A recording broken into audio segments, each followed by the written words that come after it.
রোজার শেষে এলো খুশির ঈদ। তুই আপনাকে আজ দিয়ে দেশ আসমানি তাগিদ। ও রমজানের ওই রোজার শেষে এলো খুশির ঈদ।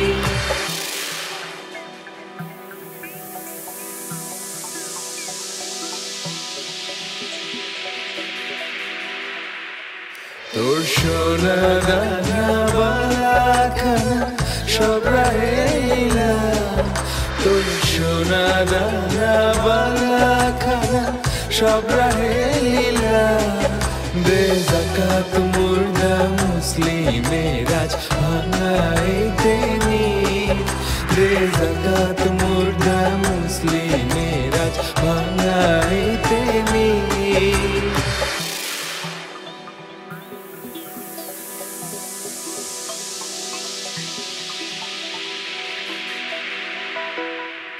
আজ পড়বি ঈদের নামাজ রে মন সেই ঈদগাহে। আজ পড়বি ঈদের নামাজ রে মন সেই ঈদগাহে। যে ময়দানে সব গাজী মুসলিম হয়েছে শহীদ। যে ময়দানে সব গাজী মুসলিম হয়েছে শহীদ।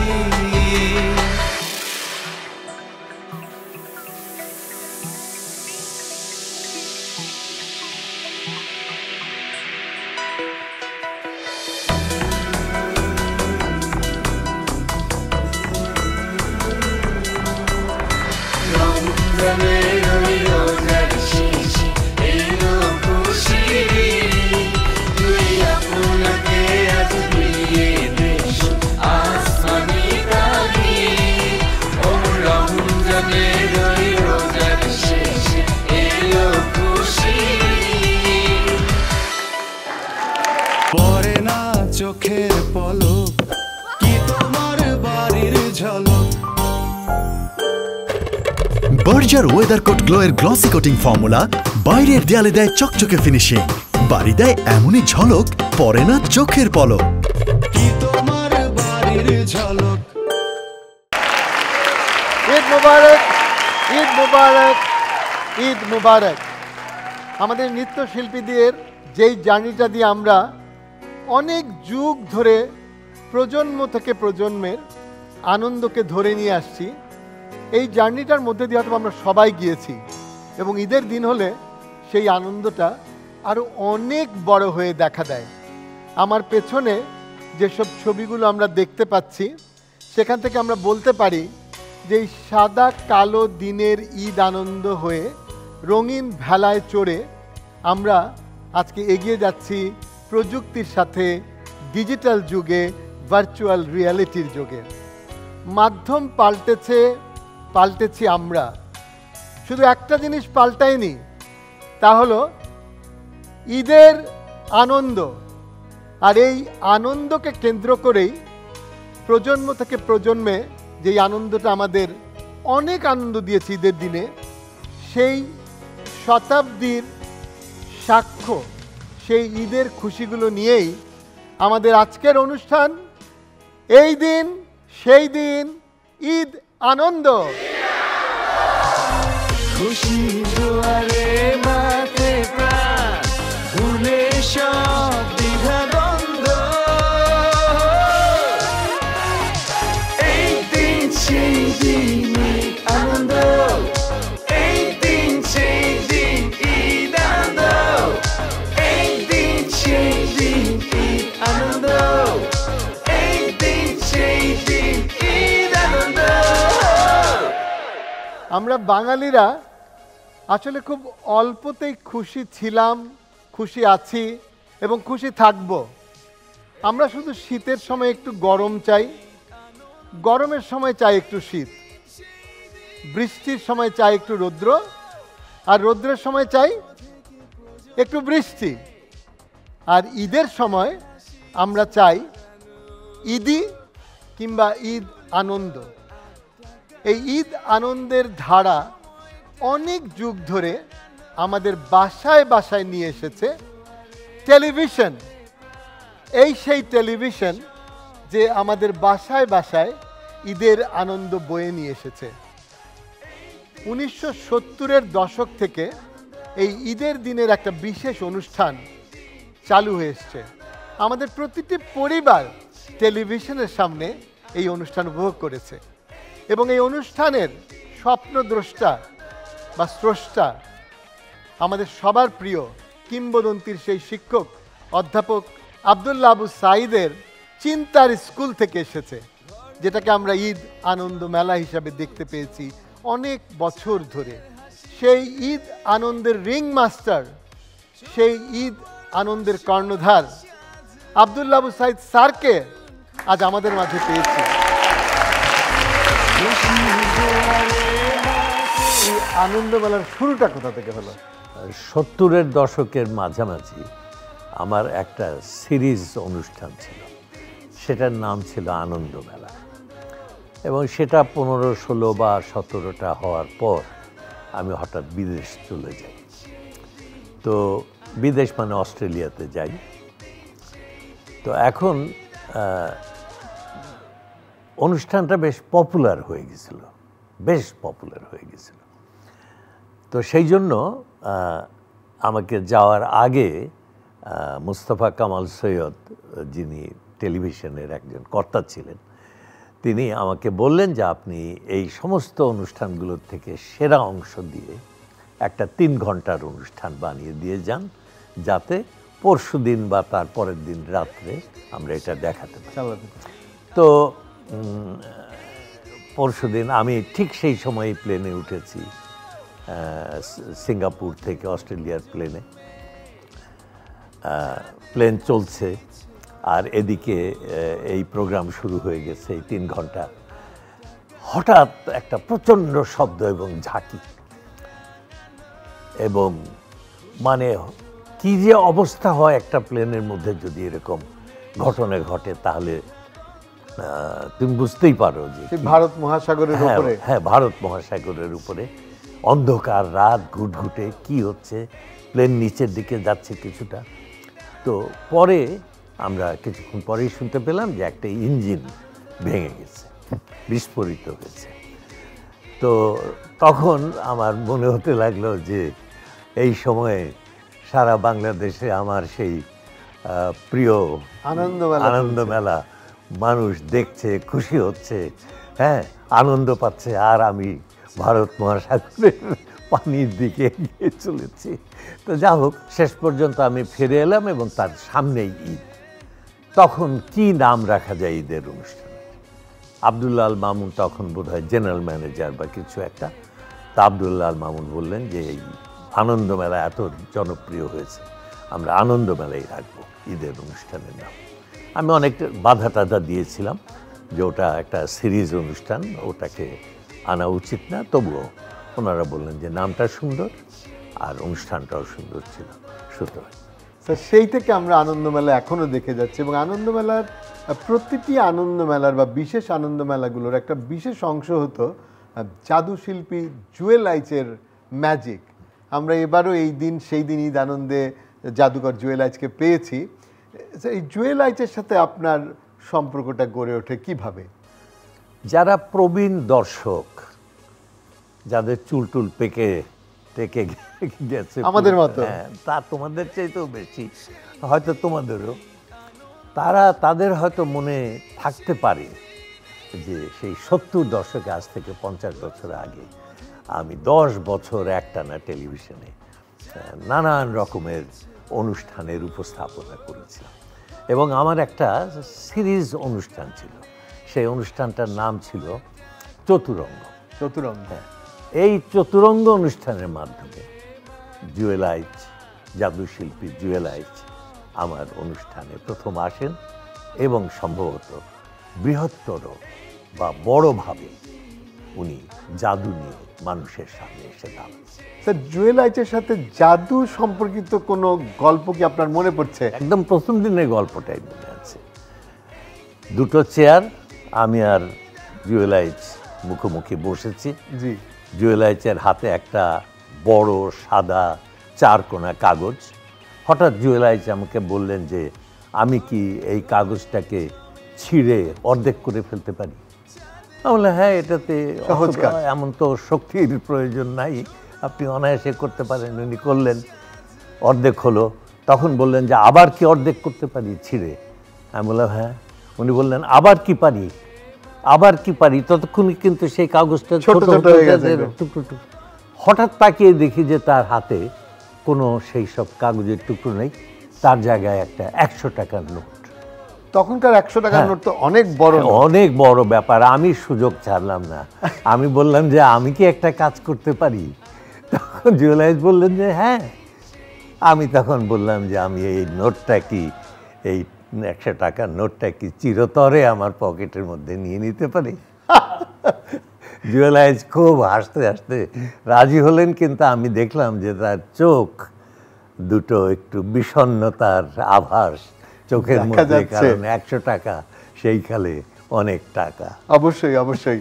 আপনাকে যদি প্রশ্ন করি যে তাকে আপনি কিভাবে মূল্যায়ন করেন, এই জুয়েলাইটের যে কর্মজীবনটা আমাদের মাঝে আছে এবং আমাদের যে আনন্দটা দিয়ে যাচ্ছেন, শুধু ঈদের দিনেই নয়, যে কোনো অনুষ্ঠানে জুয়েলাইটের ম্যাজিক থাকা মানেই একটা অন্যরকম আনন্দ। জুয়েলাইজ তারপরে অনেক জাদু করেছেন, আমার অনুষ্ঠানেই করেছেন।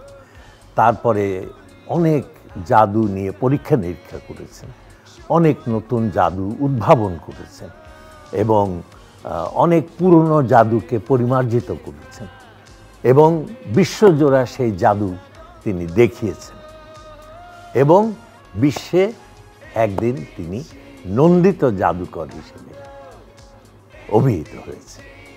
এটা আমাদের জন্য আনন্দের এবং গর্বের। কেমন? এবং আমি তার জাদুর সবচেয়ে বড় যে গুণটা দেখি সেটা হচ্ছে তার মৌলিকতা। তার জাদু পাশ্চাত্যের এই যে ধনী দেশগুলোতে যে জাদুর সেই আড়ম্বরপূর্ণ জাদু হয়, তার জাদু কিন্তু সেরকম নয়। তার জাদুর মধ্যে বাংলাদেশের মাটির গন্ধ আছে এবং একটা কবিতার মাধুরী আছে। কেমন? এবং আমি যেটা সবচেয়ে অবাক হই যে তার জাদুর মধ্যে একটা অলৌকিকতার বিভ্রম তিনি দর্শকের সামনে তুলে ধরতে পারেন। এর চাইতে বড় একটা জাদু শিল্পীর আর কিছু হতে পারে। অনেক বছর তো চেষ্টা করলাম ভাই, এখন অবস্থা এতই টক্সিক, মন আর সায় দিচ্ছে না। এই যে দেখেন কি ড্যাম্প। আপনার মতো অনেকেই ড্যাম্পের সাথে টক্সিক রিলেশনে ভুগছেন, যে কারণে হতে পারে হাঁচি, কাশি, শ্বাসকষ্ট সহ নানা রকম স্বাস্থ্য ঝুঁকি। তাই আর নয়, ড্যাম্প ওয়ালের সাথে toxic relation. Berger mister expert damp গার্ডই সঠিক সলিউশন। শুধু মণ্ডলী, আজকে আপনাদেরকে আমি যে ম্যাজিকটি দেখাবো, একটা কাচের গ্লাস এবং একটা কাচের বোতল, এই দুটো নিয়ে ম্যাজিকটা করব। আমি এই কাচের গ্লাসটাকে এই টিউব দিয়ে ঢাকবো এবং এই কাচের বোতলটাকে আমি এই টিউব দিয়ে ঢাকবো। ঢেকে যখন বলবো চেঞ্জ, সঙ্গে সঙ্গে এরা জায়গা চেঞ্জ করবে। অর্থাৎ কাচের গ্লাসের জায়গায় চলে যাবে বোতলটা আর কাচের বোতলের জায়গায় চলে আসবে গ্লাসটা। আমি গ্লাসটা ঢাকছি এই টিউব দিয়ে আর বোতলটা ঢাকছি এই টিউব। ও, আসলে আমার আগেই বলে নেওয়া উচিত ছিল, কাচের বোতলের মতো ভঙ্গুর জিনিস নিয়ে ম্যাজিক করতে গেলে একটা অতিরিক্ত বোতল থাকা উচিত। সেই জন্যে আমি একটা অতিরিক্ত বোতল রেখেছি। থাক, এটা সরিয়ে রাখি। আচ্ছা, আমরা এই দুটো নিয়েই করি। ওকে, চেঞ্জ। চেঞ্জ হয়ে গেছে। এরপরে কাজটা আরও করি, সেটা হচ্ছে যার যার জায়গায় ফেরত না। Change. Yes, it's back. You're nice. You're nice. Okay. আচ্ছা, আবার করছি। Change. Yes, it's done. Change again. আচ্ছা, আমি একটা কাজ করি, এই গ্লাসের মধ্যে কিছুটা শরবত ঢেলে দিই।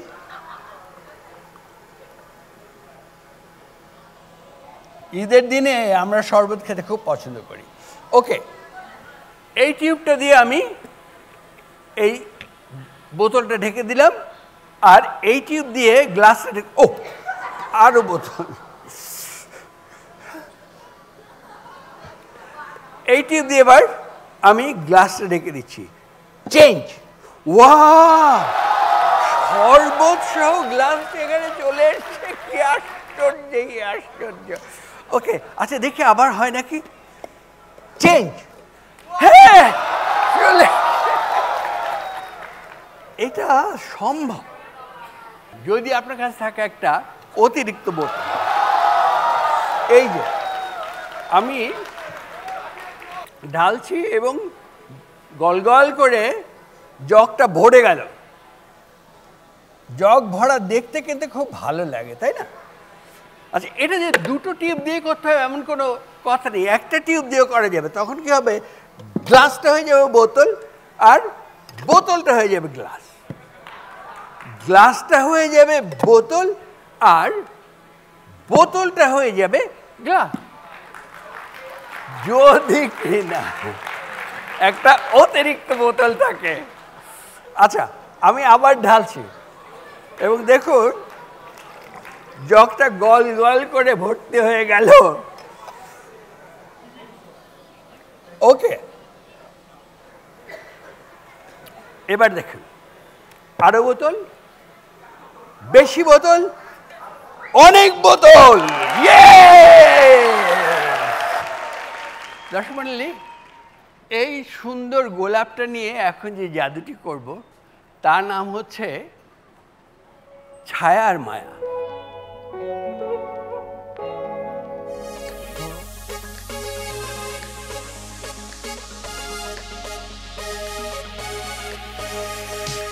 এই দিন সেই দিন ঈদ আনন্দ, এই দিন সেই দিন ঈদ আনন্দ, প্রজন্ম থেকে প্রজন্মে যাদের হাসি ছড়ানো, হই হুল্লোড় আড্ডা গানে সময়টাকে রাঙানো, খুশির জোয়ারে মাঠে প্রাণ ভুলে সব দ্বিধাদ্বন্দ্ব,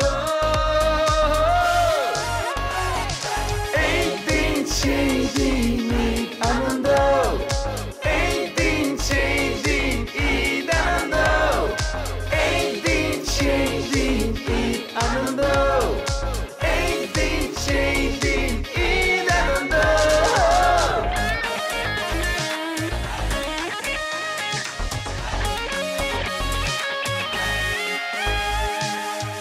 ঘরে ঘরে জমে উৎসব চাঁদের হাসিতে, ছোট বড় সবাই সাজে দারুণ খুশিতে, খুশি জোয়ারে মাঠে প্রাণ ভুলে সব দ্বিধাদ্বন্দ্ব, এই দিন সেই দিন ঈদ আনন্দ, এই দিন সেই দিন ঈদ আনন্দ, এই দিন রক্ত দিয়ে লিখে গেলাম আই লাভ ইউ। এই দিন সেই দিন ঈদ আনন্দ অনুষ্ঠানে আমরা এখন শুনব ফেরদৌস ওয়াহিদের কণ্ঠে একটি গান।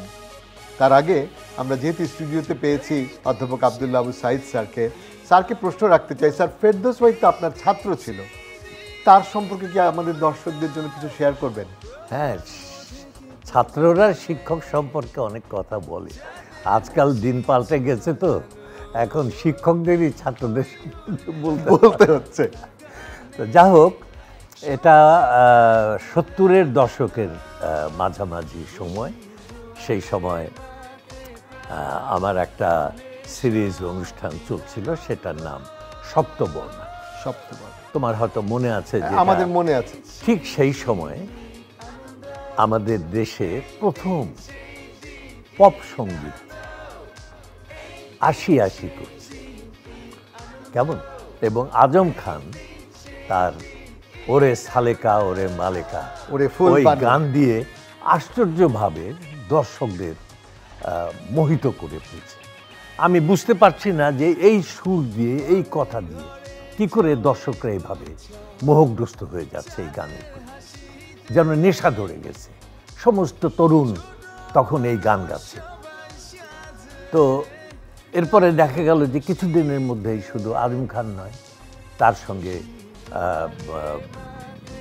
ফিরোজ শাহী, ফেরদৌস ওয়াহিদ, পিলু মমতাজ, তারপরে ফকির আলমগীর, এরা সব এসে জুটে গেল।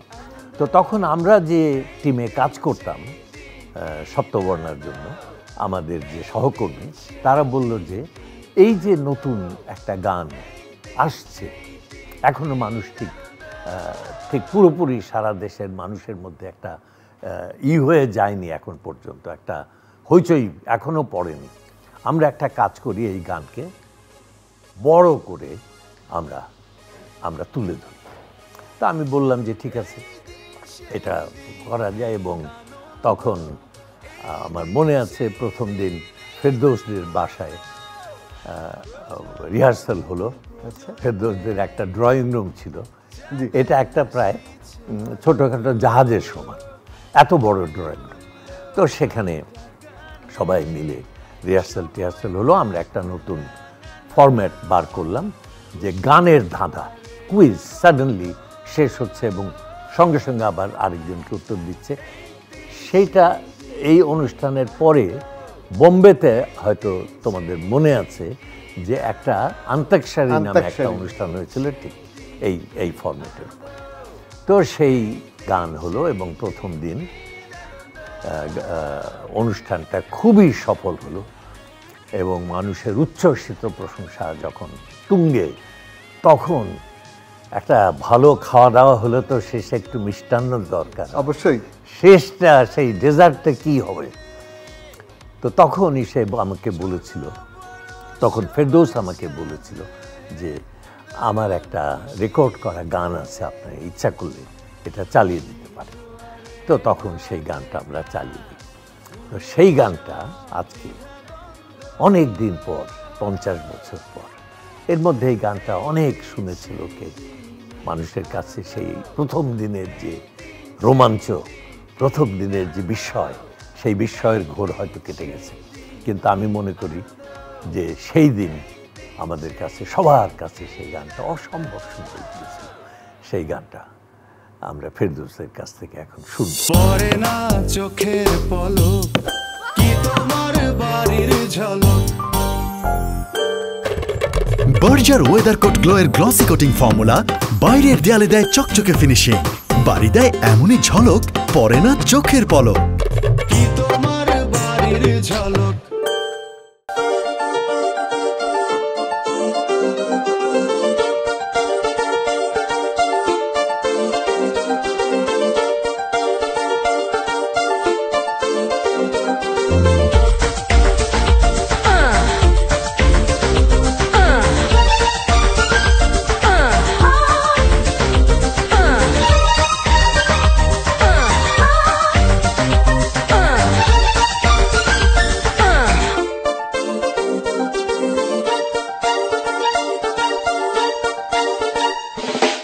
এমন একটা মা দেনা, এমন একটা মা দেনা, যে মায়ের সন্তানেরা, যে মায়ের সন্তানেরা কান্দে আবার হাসতে জানে, কান্দে আবার হাসতে জানে।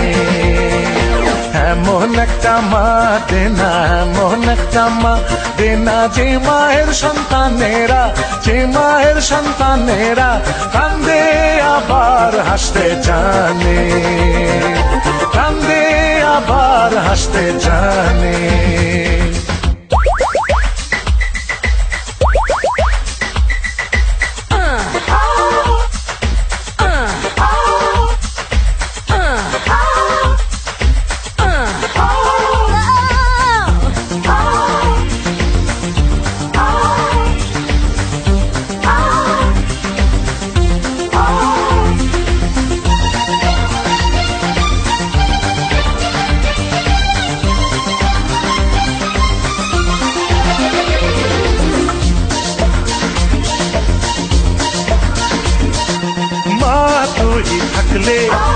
কত ভালো লাগে, সারা জীবন কোনো কিছু আর লাগে না।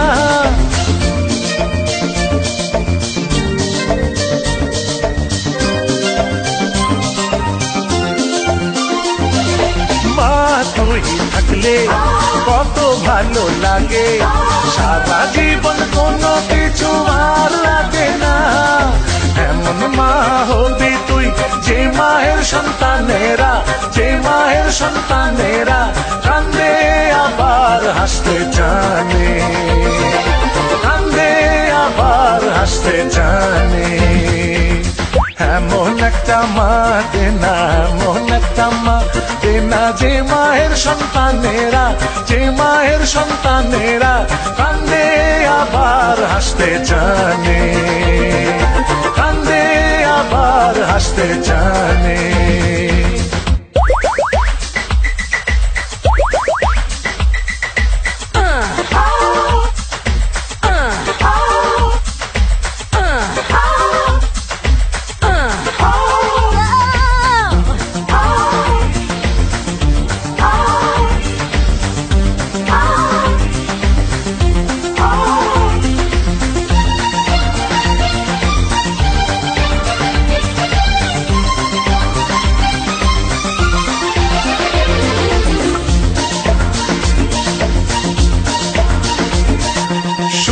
ডুবে গেলে রাত নেমে আসে, আমার জীবন তুই থাকলে কিছু হবে না মা।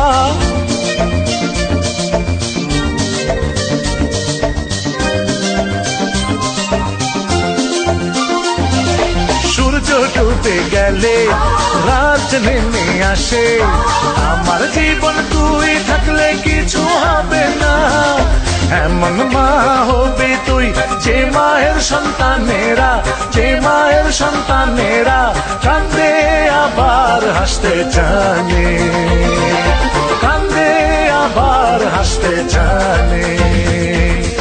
এমন একটা মা দেনা, এমন একটা মা দেনা, যে মায়ের সন্তানেরা, যে মায়ের সন্তানেরা কান্দে আবার হাসতে জানে, কান্দে আবার হাসতে জানে।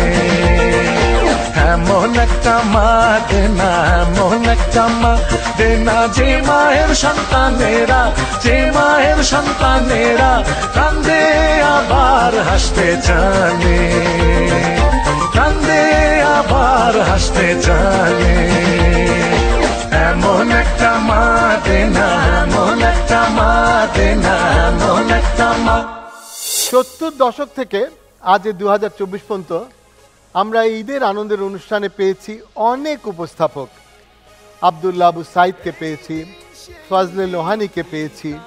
তারা একটা সাদা কালোর আনন্দ অনুষ্ঠানকে রঙিন করে দিয়েছিলেন, আর এই রঙিন অনুষ্ঠানগুলোকে রং ধরুতে রূপান্তরিত করেছেন আরেক দল উপস্থাপক ঈদের আনন্দের অনুষ্ঠানে।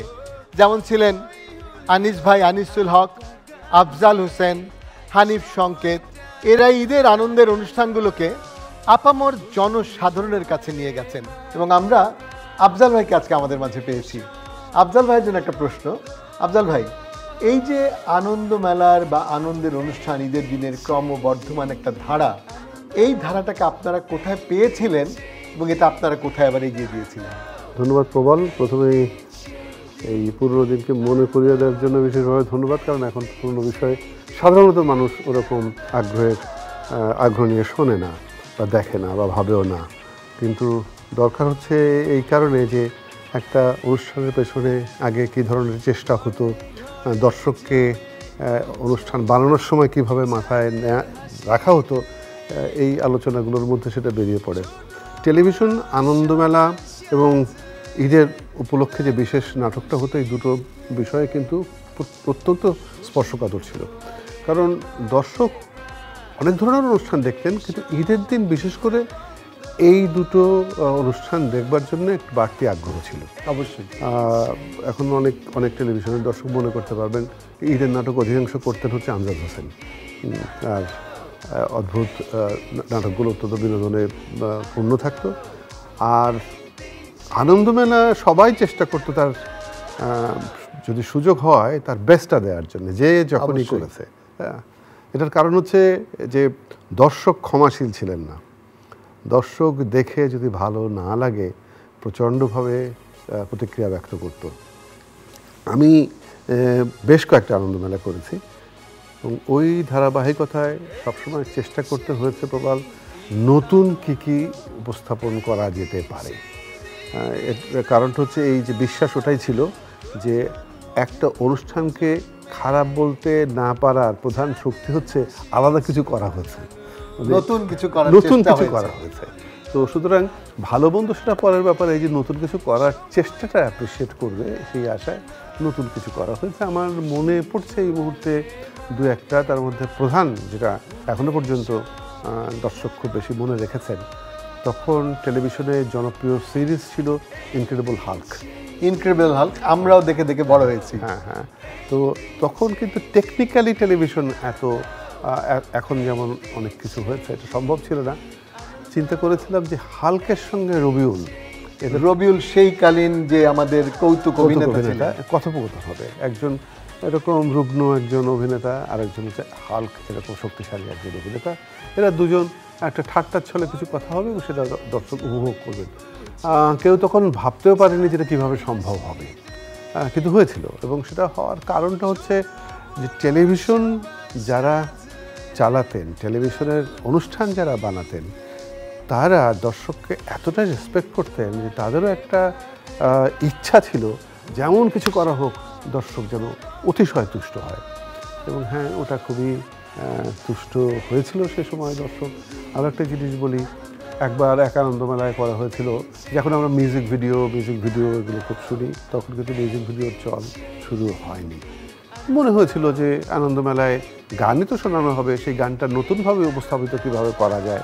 ফেরদৌস ওয়াহিদের এমন একটা মা দেনা, এই গানটি উপস্থাপনার জন্য আমরা মিউজিক ভিডিওর ঢংটা ব্যবহার করেছিলাম। এখন যে মিউজিক ভিডিওর ঢংটা আছে, যে শিল্পী শুধু গান গাইবেন না, তার ভিজুয়ালগুলোও দেখানো হবে।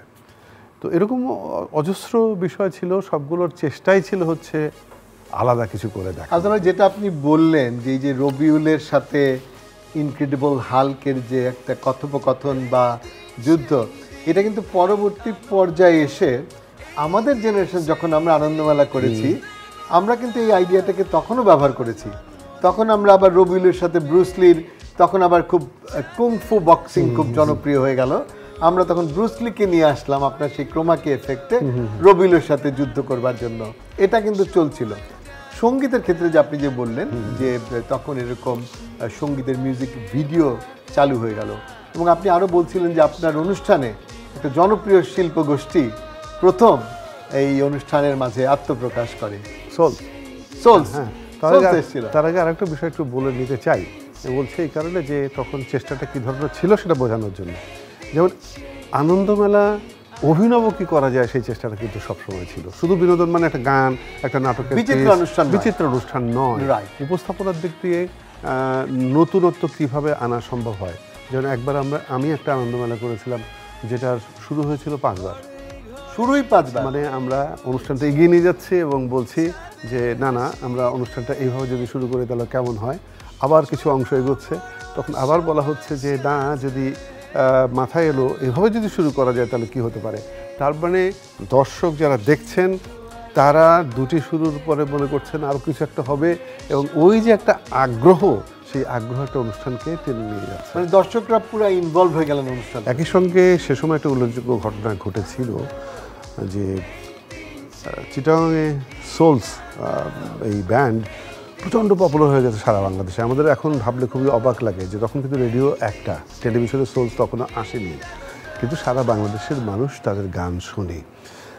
আমরা সোলসকে টেলিভিশনের পর্দায় এনেছিলাম একটা নতুন বিষয় উপস্থাপনা করার জন্যে, সোলস।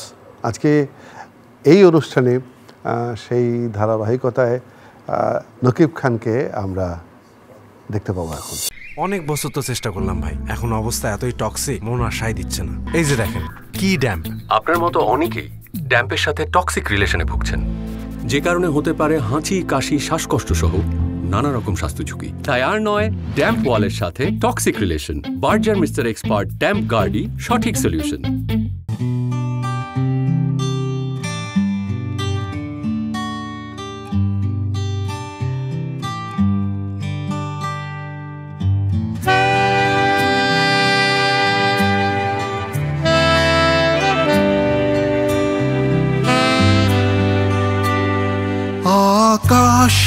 আমার জোছনায় আমার আমার সবুজ হাওয়া সকাল বিকাল দেশের কাছে শুধুই চাওয়া পাওয়া কথায় কথায় দিন চলে যায় কেউ দেখিনি ভেবে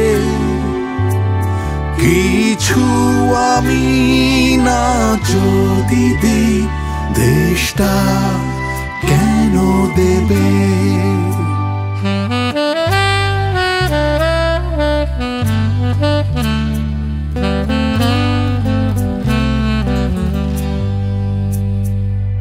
আকাশ আমার জোছনায় আমার আমার সবুজ হাওয়া সকাল বিকাল দেশের কাছে শুধুই চাওয়া পাওয়া কথায় কথায় দিন চলে যায় কেউ দেখিনি ভেবে কিছু আমি না যদি দিই দেশটা কেন দেবে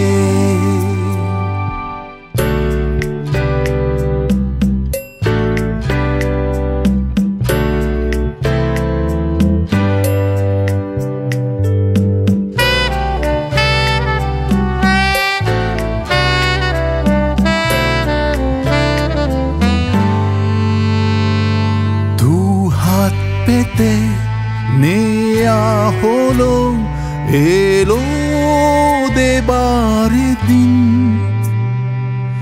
বিন্দু বিন্দু দাও মিটিয়ে একাত্তরের ঋণ দু হাত পেতে নেয়া হলো এলো দেবার দিন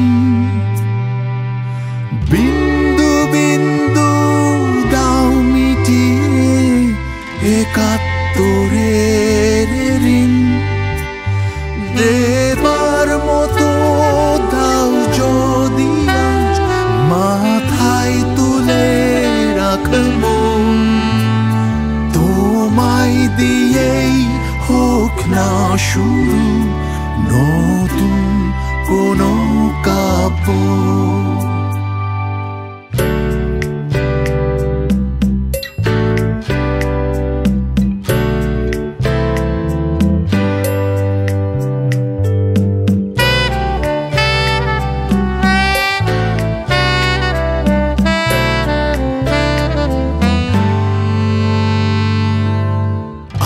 থেকে নয় কালকে থেকে এসব রাখো দূরে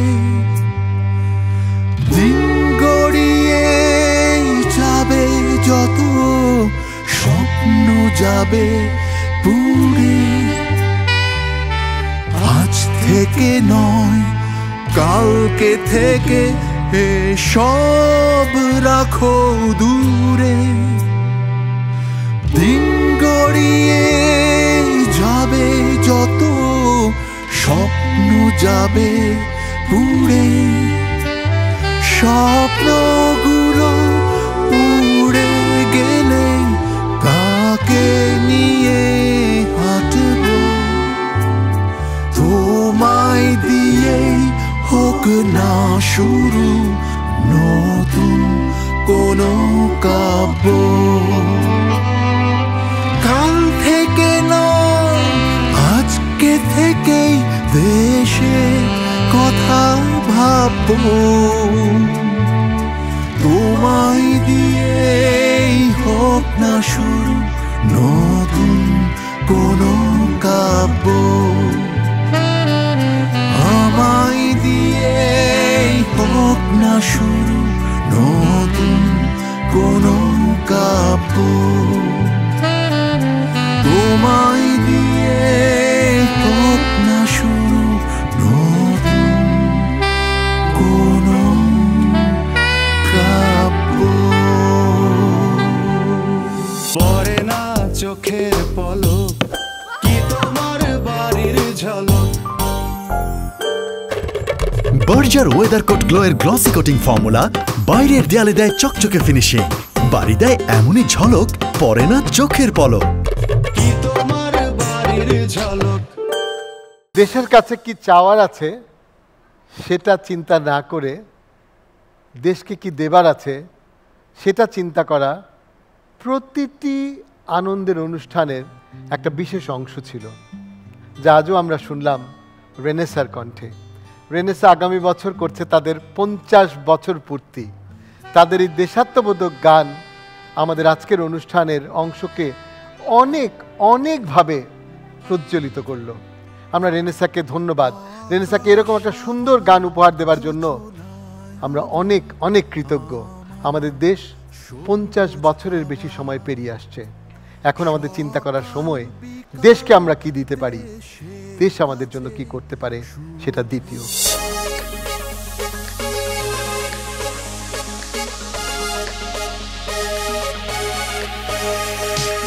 এই দিন সেই দিন ঈদ আনন্দ, এই দিন সেই দিন ঈদ আনন্দ, প্রজন্ম থেকে প্রজন্মে যাদের হাসি ছড়ানো, হই হুল্লোড় আড্ডা গানে সময়টাকে রাঙানো, খুশির জোয়ারে মাঠে প্রাণ ভুলে সব দ্বিধাদ্বন্দ্ব,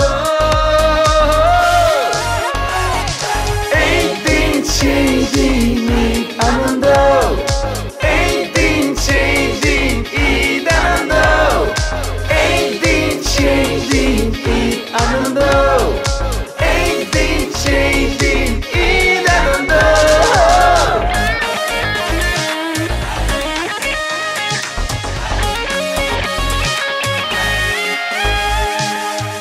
ঘরে ঘরে জমে উৎসব চাঁদের হাসিতে, ছোট বড় সবাই সাজে দারুণ খুশিতে, খুশির জোয়ারে মাঠে প্রাণ ভুলে সব দ্বিধাদ্বন্দ্ব, এই দিন সেই দিন ঈদ আনন্দ, এই দিন সেই দিন ঈদ আনন্দ, এই দিন সেই দিন ঈদ আনন্দ, এই দিন সেই দিন ঈদ আনন্দ।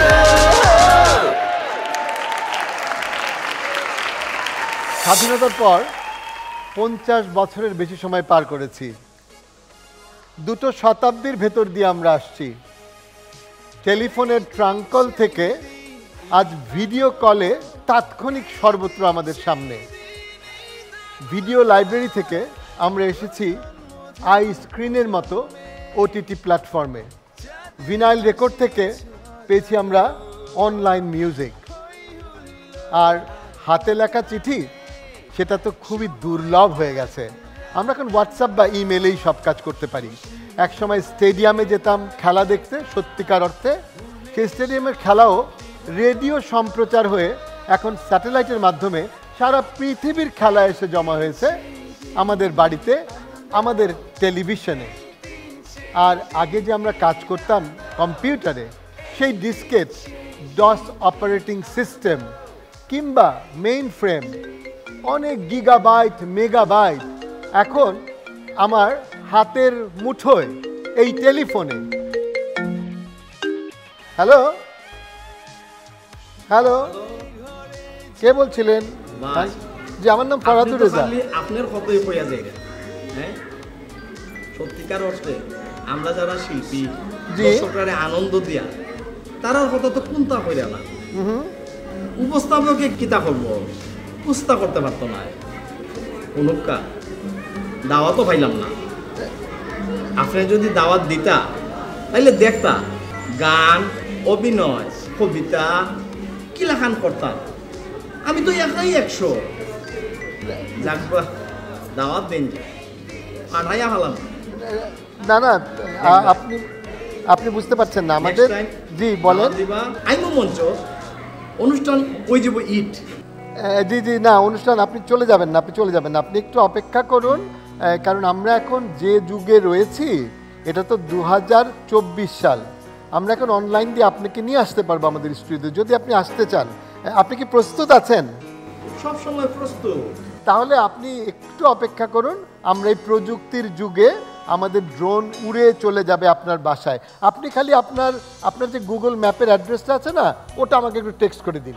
এই যে আমি ড্রোনকে দেখতে পাচ্ছি, আমাদের ড্রোন এখনই আপনার বাসায় চলে যাবে। আপনি জাস্ট আমাকে গুগল ম্যাপের অ্যাড্রেসটা দিয়ে দেন। জি, ড্রোন চলে যাচ্ছে আপনার বাসায় এখনই। ফেডের আরে রাখো তো, তোমার তো আসো শুধু কালচার করি। আরে ফক মিউজিকের জন্মই তো চট্টগ্রামত। সেই জিঙ্গা নাট্য গোষ্ঠী, শেফালি ঘোষ, সেন সুন্দর বৈষ্ণব, কুমার বিশ্বজিৎ, আয়ুব বাসু, পার্থ বড়ুয়া। আহারে আরে রাখো তোমার চট্টগ্রাম, নামেই তো বোঝা যায় চট্টগ্রাম, এটা একটা গ্রাম। এরে হনুক, সঙ্গীতের সৃষ্টি হয়েছে আমরা সিলট, আমরা হাসন রাজা, রাধা রমন, বিদিত লাল দাস, সুবীর নন্দী, এরার গানের তো কোনো তুলনায় ওর না। কি দেখো তোমার চট্টগ্রাম, তুই আর তোমার বেশি বুঝো তো, তোরা ডেইলি তো বোঝা যায়। তোরা সবসময় লেট। হ্যালো, এই আপনাদের কাছে জি জি আমাদের ড্রোন ক্যামেরা আপনাদের সামনে দাঁড়িয়ে আছে। জি জি, শুদ্ধ ভাষায় মাত মাতন লাগবে। তুমি আবার ওই ক্ষেতর মতো সাটগাইয়া মাত মাতিও না। হ্যালো, জি জি, আপনি কি করবেন সেটা একটু আমাদের বলুন। আমি মোহাম্মদ আনচার, কালচারের ব্যাপারে সোচ্চার। ঢুকি গেছি ওই আলচার, চেক করো তোমরার কালচার। এই চ্যানেলায় আমারে সারা হয় না কোনো অনুষ্ঠান। আমি যদি না গাই, খেয়ে গাইব দুই একটা বাংলা গান। অন্যদিকে আমি কন্টেন্ট ক্রিয়েটার, ফেসবুকে, ইনস্টায়, টিকটকার। আমি লেখিকা, আমি নায়িকা, আমি কবি, আঁকি ছবি। আমি হই না তো ক্লান্ত, না আমাকে কেউ দেখেছে শ্রান্ত। আমি নই তো গাধা, মানি না তো বাধা, শিল্পের সাথে আছি বাধা। আমি আজও তাই আছি এখানে, লাইক কমেন্ট শেয়ার যেখানে। আমাদের দিলে বাদ শুরু করব পলিটিক্সের ফাঁদ। কেউ যদি বাদ দেয় আমায়, এক ঘরে করব তোমায়। আমি মোহাম্মদ আনচার, সৃষ্টি করি নতুন কালচার। যান্ত্রিক গোলযোগের জন্য আমাদের প্রচারে বিঘ্ন ঘটেছে। আপনার টেলিভিশন সেট ঠিকই আছে।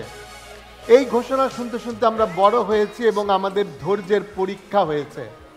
আমি জানি যে আপনারা সবাই ধৈর্য ধরে অপেক্ষা করছেন আজকের অনুষ্ঠানে, এবং আমরা এই মুহূর্তে এই দিন সেই দিন ঈদ আনন্দে দর্শকদের নিয়ে কিছু অনুষ্ঠান করতে চাই। কারণ ট্র্যাডিশনালি ঈদ আনন্দের অনুষ্ঠানগুলো দর্শকদের অংশগ্রহণ ছাড়া কখনোই সম্পূর্ণ হয়নি এবং আজও হবে না, ভবিষ্যতেও হবে না। আমার সাথে ইরা রয়েছে। আমরা প্রথম 3 জন তরুণীকে ডাকতে চাইছি। কারা আসবেন? শামিমা আক্তার, রাখি, মাসুদ রানা। প্রশ্ন করছে ইরা। আমার প্রথম প্রশ্ন, কখনো কি ভেবে দেখেছেন আমাদের পূর্বপুরুষ থাকলেও পূর্ব নারী নেই কেন? এই নারী ক্ষমতায়নের যুগেও কেন নেই পূর্ব নারী? আগে যারা ছিলেন মানে তাদেরকেই আমরা যে ফলো করে আসতেছি, এই পূর্বপুরুষটা এবং পূর্ব নারীর জায়গাটা সেম হচ্ছে, মানে ওখানে কোনো পরিবর্তন কিন্তু নাই। আমরা ওই জায়গা থেকেই আবার নতুন করে আপডেট করে নিয়ে আসতেছি, কিন্তু মানে ঘুরে ফিরে দেখা যাচ্ছে সেই জায়গা থেকেই আসতেছি। আপনারা কেউ জানেন উত্তরটা? পূর্বপুরুষ আছে, পূর্ব নারী নেই কেন? কারণ সকল নারী অপূর্ব। সকল নারী অপূর্ব। দ্বিতীয় প্রশ্নটি হলো, লাখপতি আছে প্রচুর, লাখো পত্নী নেই কেন? স্বামী লাখপতি হইলে নারীরা এমনি লাখপতি হয়ে যায়। আমার মনে হয় আকিয়ার উত্তরটা কাছের হয়েছে, কারণ কোটিপতির সকল টাকাই কিন্তু কোটি পত্নীর আওতায় থাকে। একে একে আমরা একটা পুরস্কার দিতে পারি তাহলে।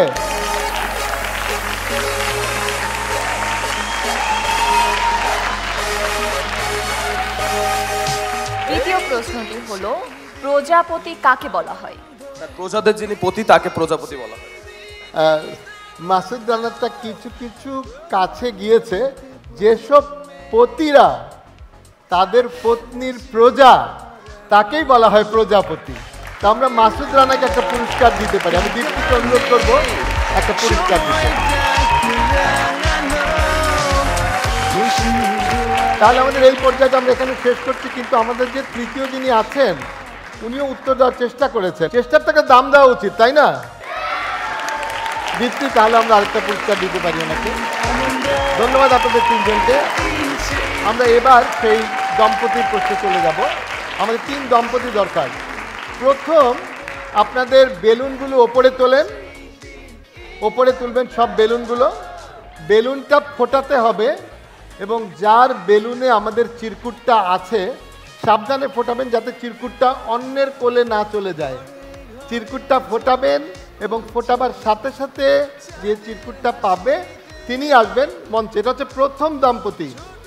আমরা কি বেলুন ফুটানোর জন্য প্রস্তুত?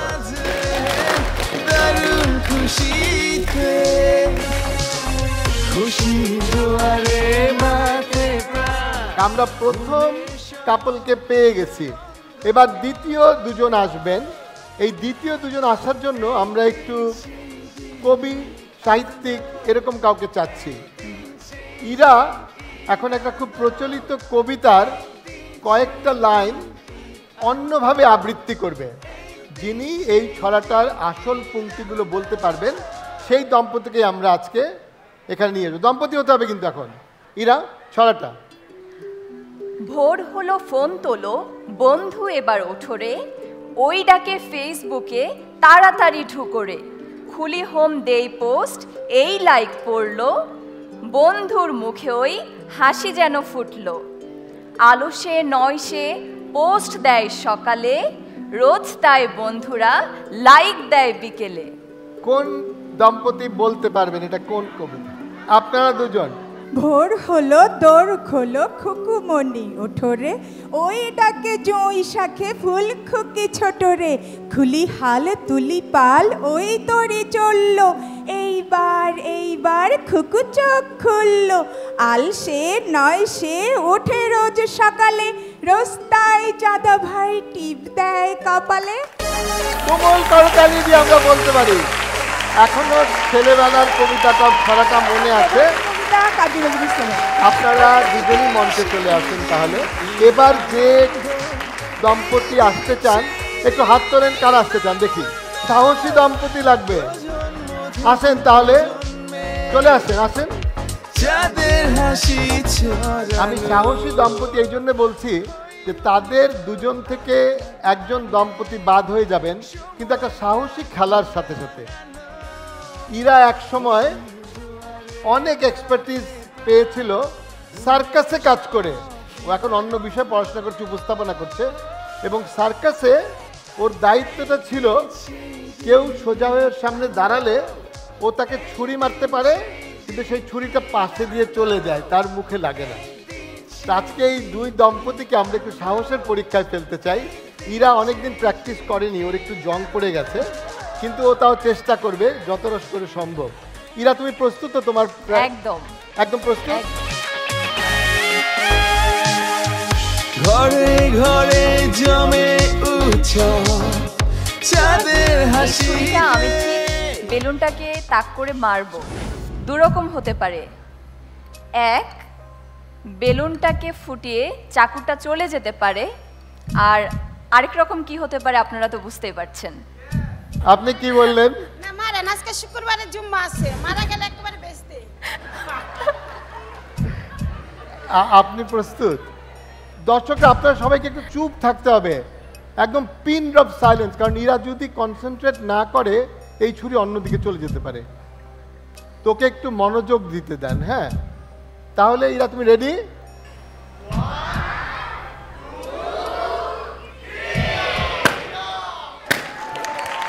ছুরিটা পড়ে গেছে, আপনি শুনলাম আমরা, আপনি ব্যথা পাননি তো? ব্যথা পাননি? আপনি দর্শকের দিকে বল, ব্যথা পেয়েছেন না? তাহলে চোখটা খুলে দিন। জি। আচ্ছা, কিন্তু এবার আরেক দম্পতি আছেন, ওনারা ভাবছেন যে এটা তো সহজ, এটা তো পারাই যায়, তাই না? এখন আপনাদের মধ্যে কার চোখ বাঁধা হবে?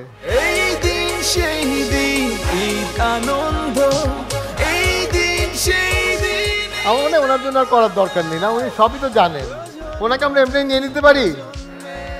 ঠিক আছে, আপনারা ছুরি মারতে হবে না, আপনাকে আমরা এমনি নিয়ে নিচ্ছি প্রতিযোগিতা। এবার আমরা যেই ধাঁধায় যাব, 4 দম্পতি আছেন, 4টা ক্যাটাগরির প্রশ্ন করব আপনাদের। আপনারা কে কোন ক্যাটাগরির প্রশ্ন চান আমাকে বলবেন। প্রথম ক্যাটাগরি হচ্ছে চ্যানেল আই, দ্বিতীয় ক্যাটাগরি হচ্ছে হৃদয়ে মাটি ও মানুষ, তৃতীয় ক্যাটাগরি হচ্ছে প্রকৃতি ও জীবন, এবং চতুর্থ ক্যাটাগরি হচ্ছে মনোহর ইফতারি। আপনারা যে যেটা থেকে প্রশ্ন চান বলবেন। আপনাদের প্রথম জিজ্ঞেস করছি, কোন ক্যাটাগরি থেকে আপনি প্রশ্ন চান? জীবন। প্রকৃতি ও জীবনের ওনারা প্রশ্ন শুনতে চাচ্ছেন। দুজনে মিলে বাংলাদেশের ফুলের নাম বলুন, 30 সেকেন্ড সময়। শাপলা, জবা, গোলাপ, বেলি, জুঁই, চামেলি, হাসনা হেনা, রজনীগন্ধা, বেলি। শেষ, আপনাদের সময় শেষ। আপনারা 9টা ফুলের নাম বলেছেন। আমরা পরবর্তী কাপলের কাছে চলে যাই। আপনাদের কোন কোন ক্যাটাগরিটা চুজ করবেন? মনোহর ইফতার। মনোহর ইফতার। আমার প্রশ্নটি হচ্ছে, রমজান মাসে ইফতারে আমরা যে খাবারগুলো খাই 10টি আমাদের দেশি ইফতারির আইটেম বলতে হবে। 30 সেকেন্ড সময় শুরু। পেঁয়াজু, বেগুনি, ছোলা, ডাবলি, আলুর চপ, হালিম, শরবত, ফল। আপনাদের সময় শেষ। 7টা, ওনারা কিন্তু এগিয়ে আছেন 9টা বলে। আপনাদের জন্য এখন আছে চ্যানেল আই এবং হৃদয়ে মাটি ও মানুষ। হৃদয়ে মাটি ও মানুষ বলতে চান? আপনার জন্য প্রশ্ন হলো, বাংলাদেশের 10টি ফলের নাম বলতে হবে। আম, কলা, কাঁঠাল, লিচু, পেয়ারা, ড্রাগন ডাব, তারপরে কলা, লিচু, পেঁপে, আঙ্গুর, আপেল, আনারস। আপনার সময় শেষ। উনি 14টা ফলের নাম বলেছেন। অনেক ধন্যবাদ। মাইক্রোফোনটা তাহলে ওনাদের দিন। আপনাদের জন্য রইল বাকি তাহলে চ্যানেল আই। এখন চ্যানেল আইয়ের উপরে প্রশ্নটা আমি করছি। 30 সেকেন্ডে আমাদের চ্যানেল আই থেকে প্রচারিত অনুষ্ঠানের নাম বলুন। মাটি মানুষ, প্রকৃতি ও জীবন, ইফতারের মনোহর ইফতারি, channel I Telefilm, channel I magazine অনুষ্ঠান, তৃতীয় মাত্রা, চ্যানেল আই বিশেষ খবর, সেরা কণ্ঠ, চ্যানেল আই। আপনাদের সময় শেষ। আপনারা মাত্র 7টা প্রোগ্রামের নাম বলতে পেরেছেন। তাহলে আপনারা বিজয়ী, সামনে চলে আসেন। স্বামী স্ত্রীর কথোপকথন কিংবা স্বামী স্ত্রীর ঝগড়া যেমন পরিবর্তিত হয়েছে সময়ের চাপে, কিন্তু একটা জিনিস পাল্টায়নি, বিবাহের পূর্বের সেই প্রেমের সময়টা, যখন ভালো লাগতো একসাথে অনেক সময় কাটানোর, যখন ভালো লাগতো কাউকে কাছে পেয়ে সময়টা পার করে দেওয়ার, সেই প্রেমের সময়টা আজও একই রকম আছে। এবং সেখানেই আমরা পাবো এ যুগের সঙ্গীত শিল্পী বালাম এবং কোনালের কণ্ঠে ইদানিংকালের একটা অত্যন্ত জনপ্রিয় গান।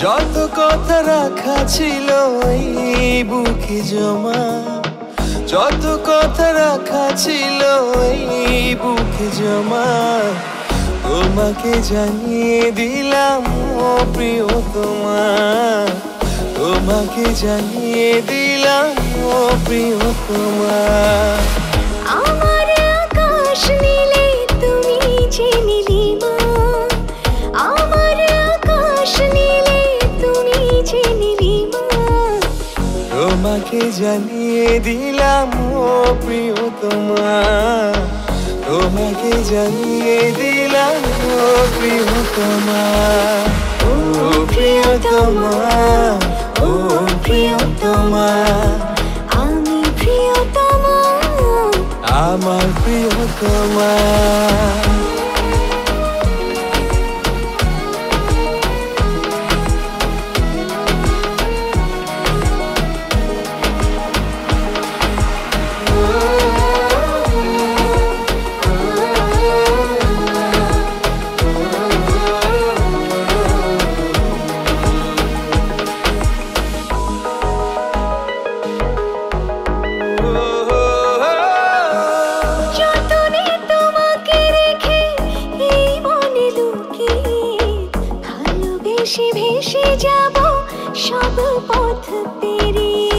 যতনে তোমাকে রেখে এই মনে লুকিয়ে ভালোবেসে ভেসে যাব সব পথ পেরিয়ে মনের উঠোনে ভেসে যাবে পূর্ণিমা মনের উঠোনে ভেসে যাবে পূর্ণিমা তোমাকে জানিয়ে দিলাম ও প্রিয়তমা তোমাকে জানিয়ে দিলাম ও প্রিয়তমা ও প্রিয়তমা ও প্রিয়তমা আমি প্রিয়তমা আমার প্রিয়তমা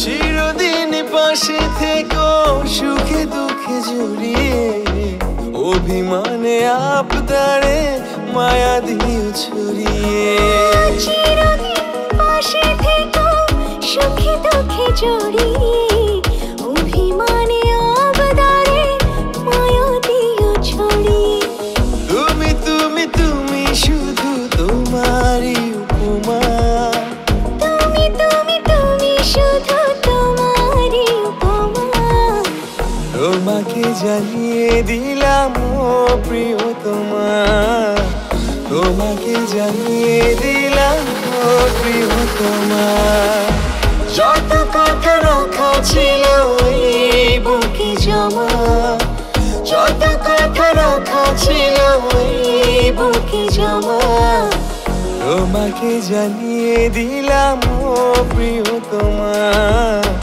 তোমাকে জানিয়ে দিলাম ও প্রিয়তমা ও প্রিয়তমা ও প্রিয়তমা আমি প্রিয়তমা আমার প্রিয়তমা ও প্রিয়তমা ও প্রিয়তমা আমি প্রিয়তমা আমার প্রিয়তমা ও প্রিয়তমা ও প্রিয়তমা আমি প্রিয়তমা আমার প্রিয়তমা অনেক বছর তো চেষ্টা করলাম ভাই, এখন অবস্থা এতই টক্সিক মন আর সায় দিচ্ছে না। এই যে দেখেন কি ড্যাম্প। আপনার মতো অনেকেই ড্যাম্পের সাথে টক্সিক রিলেশনে ভুগছেন, যে কারণে হতে পারে হাঁচি, কাশি, শ্বাসকষ্ট সহ নানা রকম স্বাস্থ্য ঝুঁকি। তাই আর নয়, ড্যাম্প ওয়ালের সাথে toxic relation. Berger mister expert damp গার্ডই সঠিক সলিউশন। একটা সময় ছিল যখন উইন্ডোজ বলতে আমরা বুঝতাম আমাদের বাড়ির জানালা, অ্যাপ্লিকেশন বলতে বুঝতাম চাকরি বা ভর্তির আবেদনপত্র, কিবোর্ড ছিল পিয়ানোর মতো একটা বাদ্যযন্ত্র, আর মাউস ছিল সত্যিকার অর্থেই ইঁদুর। যখন আমরা দেখলাম যে অ্যাপেল বা ব্ল্যাকবেরি আর কোনো ফল নয়, অনেক কিছু পরিবর্তিত হয়েছে, পরিবর্তিত হয়েছি আমরা। আবারও বলছি, শুধু পরিবর্তিত হয়নি আমাদের ঈদের আনন্দের দিনগুলো। আমরা পেয়েছি চ্যানেল আইয়ের মতো টেলিভিশন স্টেশন, আমরা পেয়েছি আইস্ক্রিনের মতো ওটিটি প্ল্যাটফর্ম, আমাদের আনন্দ দেবার জন্য। আমি সবাইকে অনুরোধ করব যে আসুন আমরা আমাদের এই জাদুর বাক্স, যেটাকে আজও আমরা টেলিভিশন বলি, তাকেই আবারও বরণ করে নেই আমাদের ঈদ আনন্দের অংশ হিসেবে। আমি আশা করব আপনারা সবাই আমাদের এই দিন সেই দিন ঈদ আনন্দ নিয়ে ঘরে অনেক মজা করবেন এবং করছেন।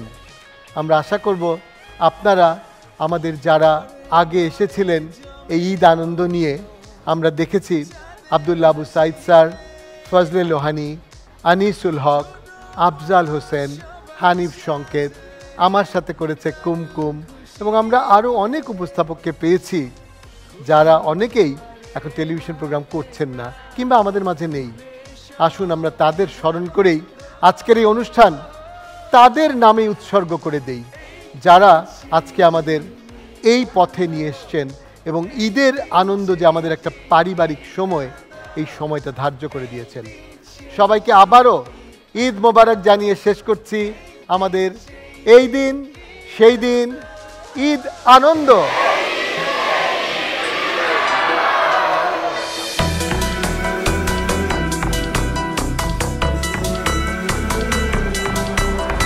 রমজানের